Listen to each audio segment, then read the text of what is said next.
One person is in custody after more than 40 storage units were destroyed in a fire at a storage facility in Lebanon.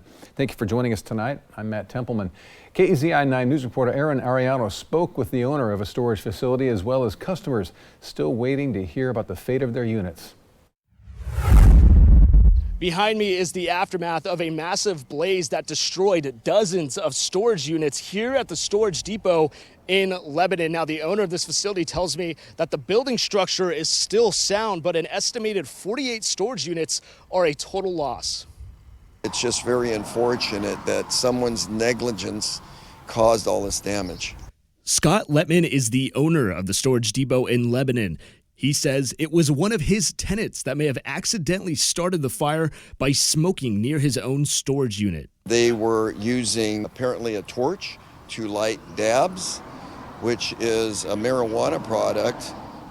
We don't allow smoking on the property. Letman says the tenant set the torch down and it ignited his storage unit. By the time fire crews arrived, at least 8 other storage units caught fire. Due to the property's rural location, crews had to set up an extra water supply because nearby fire hydrants did not have enough water. It grows quite rapidly through these types of buildings. It's all, everybody's prized possessions that they're storing in here. They've got these units stacked floor to ceiling, and, fire moves through that relatively quickly. Even though fire officials think this was an accident, Lynn County Sheriff's deputies arrested 46-year-old Micah Schulte. He's facing charges including reckless burning and criminal mischief. Meanwhile, tenants were showing up hoping to find out if their units were spared. The most heavily damaged area was Section C. Lacey Dove says her unit may be okay, but her mother's most likely is not. We are in storage unit number D, so we're going to have to deal with a lot of smoke.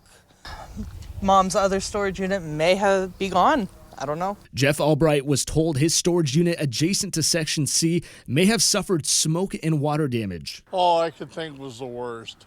And we don't know. Until we get in there, we won't know what it is. But for the rest of Section C, smoldering remains. Letman says they'll contact every tenant affected. He says trust between him and his tenants may be lost because the employee tasked with keeping an eye on the facility when the fire began was not around. The manager had left and was on a personal errand, and she came back after she discovered that the fire was ongoing. They store our stuff with us because they trust us to take care of their property. And the fire affected that relationship. Letman says they'll reopen the facility when the investigation is wrapped up. Tenants with impacted storage units will be the first allowed back onto the property to learn the fate of their belongings.